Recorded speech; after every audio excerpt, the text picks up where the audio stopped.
ये राजस्थान की सियासत को लेकर खास प्रोग्राम बात बेबाक। इसमें हम आपको रूबरू करवाएंगे टोंक जिले की 4 विधानसभा सीटों का सियासी हाल। क्या रहे चुनावी वादे, अब उन वादों की क्या है हकीकत। सड़क से लेकर शिक्षा तक, पानी से लेकर रोजगार तक, बिजली से लेकर गांव के हाल तक, सबसे करवाएंगे रूबरू। दिखाएंगे ग्राउंड जीरो से सबसे विश्वसनीय पड़ताल। ना कोई लाख लपेट, बिना किसी के दबाव के, ना किसी के प्रभाव में, हम करेंगे बात बेबाक।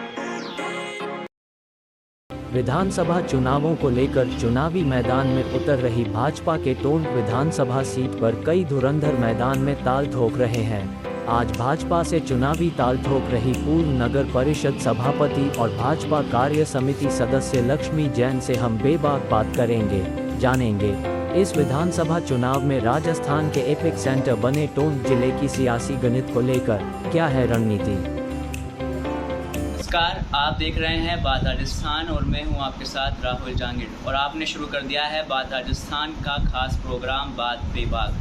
राजस्थान में चुनावी संग्राम का आगाज़ हो चुका है। एक और बीजेपी और कांग्रेस आमने सामने की टक्कर की तैयारी कर रही है, तो दूसरी ओर आम आदमी पार्टी और आरएलपी भी अपने क्षेत्रीय दल में हुंकार भर रही है। इसी बातचीत को करते हुए आज हम आपको लेकर चलते हैं टोंक जिले की उस हस्ती के पास जो बीजेपी के अंदर पूर्व नगर परिषद सभापति रह चुकी है और अभी हाल ही में टोंक विधानसभा क्षेत्र से अपनी टिकट की दावेदारी ठोक रही है। इसी बातचीत को करते हुए उनसे बातचीत करेंगे कि क्या है साल 2023 को लेकर उनकी रणनीति। नमस्कार, बात खबर की डेवलपमेंट चैनल में आपका स्वागत है। और मैम, क्या टोंक जिले में चुनावी मुद्दे रहने वाले हैं? देखिए राहुल जी, पहले तो मैं आपको धन्यवाद दूंगी कि आपने मुझे यहाँ बुलाया, इंटरव्यू लिया। और चुनावी मुद्दे की बात मैं करती हूँ कि जिस तरह 4.5 साल से राजस्थान में जो जनता के साथ प्रदेश सरकार ने किया है, इसमें आप देखिए कि जो उन्होंने चुनावी वादे किए थे, किसानों से वादे किए थे कि 1 2 3 4 5 6 7 8 9 10 तक गिनती बोलते किसानों का कर्जा माफ़ कर देंगे, लेकिन आज तक उन्होंने एक भी किसान का कर्जा माफ़ नहीं किया और इस कारण किसान कर्जे में डूबा हुआ है। कई किसान लोग हत्या कर रहे हैं। इसी तरह उन्होंने वादा किया था कि हम युवाओं को रोज़गार देंगे, लेकिन बेरोज़गार भत्ता देंगे, लेकिन आज तक उन्होंने ना तो रोज़गार दिया, ना युवाओं को बेरोज़गार भत्ता दिया। कई युवाओं के सपने चूर हो रहे हैं और कई युवा भी इसी तरह उनके सपने जो चूर हो रहे हैं, उनके परिवार बिगड़ रहे हैं, वो आत्महत्या कर रहे हैं। और महिलाओं के अत्याचार में तो राजस्थान नंबर 1 पर चल रहा है। और मैं ही नहीं, उन्हीं सरकार के मंत्री भी यही कह रहे हैं, खड़े होके विधानसभा में ये कहते हैं कि राजस्थान नंबर 1 पर चल रहा है। ये कहते ही उनके मुख्यमंत्री जवाहर मंत्री को भला बुरा कहा जाता है और वो खुद उनके मंत्री खड़े होकर विधानसभा में ये भी कहते हैं कि क्यों नहीं हो, राजस्थान नंबर 1 पर है इसलिए कि ये तो मर्दों का प्रदेश है। मुझे कहते हुए बड़ी शर्म आ रही है। इसी तरह जैसे कि सचिन पायलट टोंक के विधायक हैं, तो क्या सचिन पायलट इतना बड़ा नाम है, तो क्या उनका टोंक जिले में इतना बड़ा काम भी किया है या फिर वो भी विफल हुए? देखिए, सचिन पायलट साहब राष्ट्रीय स्तर के बड़े नेता रहे हैं, लेकिन उनकी सरकार ने जो उनको सम्मान देना चाहिए वो उनको नहीं दे पाए। उनको नकारा निकम्मा तक उनको कहा गया और टोंक विधानसभा वासियों से तो काफ़ी धोखा हुआ है। उन्हें धोखे में रखकर उन्हें कहा गया कि पायलट साहब मुख्यमंत्री बनेंगे, इसलिए सारी जनता उनके धोखे में आ गई और झूठे वादे उनसे किए गए।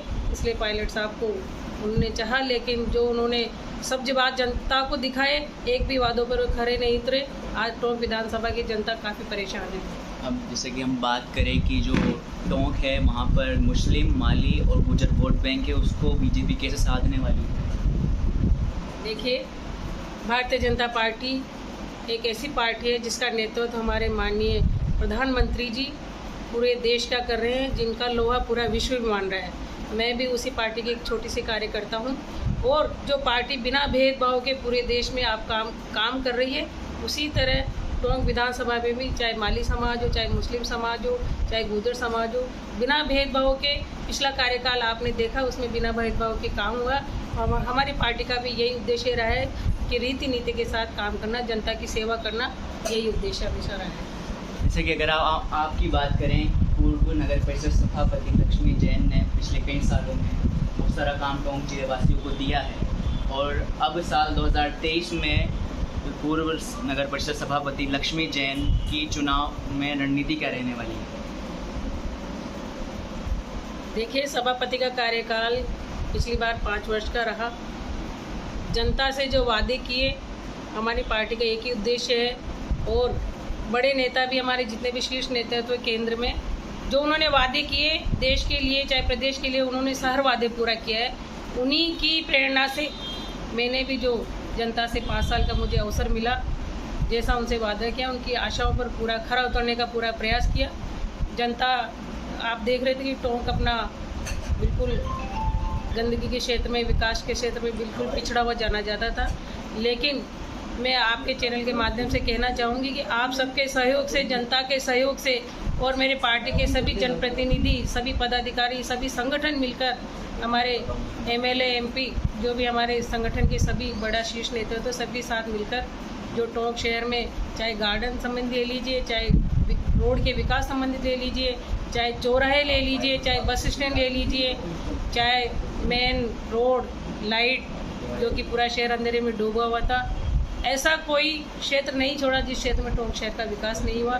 ये मैं ही नहीं, आप यदि अपना माइक लेकर जनता के बीच में जाएंगे, वो सब आपको बताएंगे और बिना भेदभाव के ये अपने काम किए हैं। चाहे अपना, आप किसी भी कांग्रेसी लोगों से भी आप बात कर सकते हैं, मेरे साथ पार्षद रहे, उनसे भी आप अभी भी बात कर सकते हैं, पहले भी कर सकते हैं। अगर बात करने की कोशिश करें कि अगर आपको टिकट मिलता है तो पूर्व नगर परिषद सभापति लक्ष्मी जैन की रणनीति क्या रहने वाली है? देखिए, पहले पार्टी ने मुझ पर विश्वास किया और मुझे इतना बड़ा, छोटी सी कार्यकर्ता ही रही हूँ, लेकिन मुझे विश्वास करके जो जिम्मेदारी दी उन्होंने, तो पिछले कार्यकाल में भी मैंने उसको भरपूर जनता के लिए जो करना था वो मैंने पूरा तन मन धन लगाकर समर्पित होकर काम किया। और अभी भी मुझ जैसी छोटी सी कार्यकर्ता पर यदि पार्टी विश्वास करके कोई जिम्मेदारी देती है तो मैं तन मन धन से हमेशा जनता के लिए समर्पित रहूँगी, पार्टी के लिए समर्पित रहूँगी। देखिए, पौने 5 साल से आप देख रहे हैं कि विधानसभा, टोंक विधानसभा के पायलट साहब विधायक रहे हैं, लेकिन जो जनता की आशाओं पे जनता ने उनको चुना था, वो एक बार भी जनता से आकर नहीं मिले। वो कहते हैं ना कि बड़े घर में बेटी थी, मिलने के सांसें पड़े, वो सलूक जनता के साथ हो रहा है। महिलाएं परेशान है, किसान भाई परेशान है, युवा वर्ग परेशान है, आज छोटे छोटे बच्चे गलत रास्ते पर जा रहे हैं, कोई कानून व्यवस्था नहीं है, हर आदमी परेशान रहा है और मिलने के लिए भी उनको तरसते रहते हैं। कांग्रेस सरकार केवल राहत शिविर लगा रही है, वो जनता को केवल आहत कर रही है और जो खोखली, जो ये रेवड़ियाँ बांटने का जो काम कर रही है, जनता इसको पूरी समझ चुकी है। परिवर्तन की लहर चल चुकी है और जनता चाह रही है कि बीजेपी सरकार आए और वो हम सबका विकास करे, हम सबका साथ दे। आओ साथ चलें, सबका साथ सबका विकास वाली सरकार का साथ दे और कमल का फूल खिलाएं। मैं आपको बताना चाहूँगी, पिछली बार जब भारतीय जनता पार्टी की सरकार थी, माननीय वसुंधरा जी मुख्यमंत्री जी थी, तभी जनता को करोड़ों की संख्या में मोबाइल बांट दिए गए थे। ये जनता समझ रही है कि इन्होंने 4 साल से पहले क्यों नहीं बांटे, 2 महीने पहले ये मोबाइल दे रहे हैं, उन्हें अनाज दे रहे हैं। जो जनता समझदार है, जनता जागरूक हो चुकी है, उनकी बातों में, उनके बहकाव में आने वाली नहीं है। जो खोखली, जो इन्हें रेवड़ियाँ बांटी जा रही है, उसमें जनता कुछ नहीं आने वाली।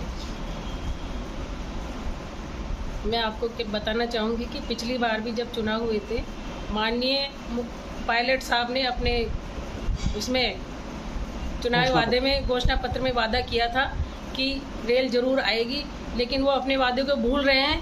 और मैं आपको बताना चाहूँगी कि हमारे माननीय सांसद साहब ने घोषणा करी थी और वो अपने वादे पर खरे हैं। वो कह रहे हैं कि यदि राज्य सरकार अपना पैसा देती है तो केंद्र सरकार से पैसा लाना मेरी जिम्मेदारी है। केंद्र सरकार नहीं देगी तो भी उन्होंने अपनी जेब से देने का वादा किया था। तो देखिए, ये रेल का मुद्दा जो चल रहा है, केंद्र सरकार तो पूरा करने में लगी रही है ना, आगे जो भी इसकी कार्यपूर्ति है वो चलती रही, कोशिश करेंगे, प्रयास करेंगे। और तो नगर परिषद में जो सभापति रही थी तो बच्चों को ट्रेन भी दी थी, लेकिन आज उन्होंने कबाड़े में पटक रखी है। बच्चों से भी पता नहीं कौन सी दुश्मनी वो ये लोग निकाल रहे हैं। क्या बिल्कुल आप देख रहे हो कि हमारी भारतीय जनता पार्टी की जो प्रदेश में परिवर्तन यात्रा जो निकाली जा रही है, आप जहाँ से निकली है सब जगह देख रहे हो कि कितनी जनता हुजूम के साथ उसमें लग रही है। प्रत्येक व्यक्ति उसका स्वागत करने के लिए उमड़ रहा है। और टोंक विधानसभा में भी 12 तारीख को प्रवेश कर जाएगी और काफ़ी उसकी तैयारियाँ चल रही है और बहुत जल्दी ही ये परिवर्तन की लहर चल रही है। जनता को समझ में आ चुका है, जनता परिवर्तन चाहती है, भाजपा सरकार को चाहती है। देखिए, मैं तो एक छोटी सी भारतीय जनता पार्टी की कार्यकर्ता हूँ और पार्टी ने विश्वास करके मुझे जिम्मेदारी दी थी और बिना भेदभाव के हमारी पार्टी एक ऐसी शीर्ष पार्टी है कि बिना भेदभाव के 36 कौम को साथ लेकर विकास काम करती है। उन्हीं के आधार पर मैंने भी वो काम किया, बिना भेदभाव के 36 कौमों के साथ काम किया, तो अभी भी यही काम करेंगे। देखो, टिकट मिलता है ये मैं नहीं कह रही, लेकिन पहले जब जिम्मेदारी मिली उसको भी जनता देख रही है और आगे मुझे जिम्मेदारी मिलेगी तो मैं तन मन धन से समर्पित रहूँगी और नहीं मिलेगा जब भी समर्पित रहूँगी, पार्टी के लिए हमेशा समर्पित रहूँगी। तो ये थी पूर्व नगर परिषद सभापति लक्ष्मी जी जैन, जिन्हों का साफ कहना है कि साल 2023 में फिर से वो कमल खिलाएंगे। राहुल जांगीर, बात राजस्थान।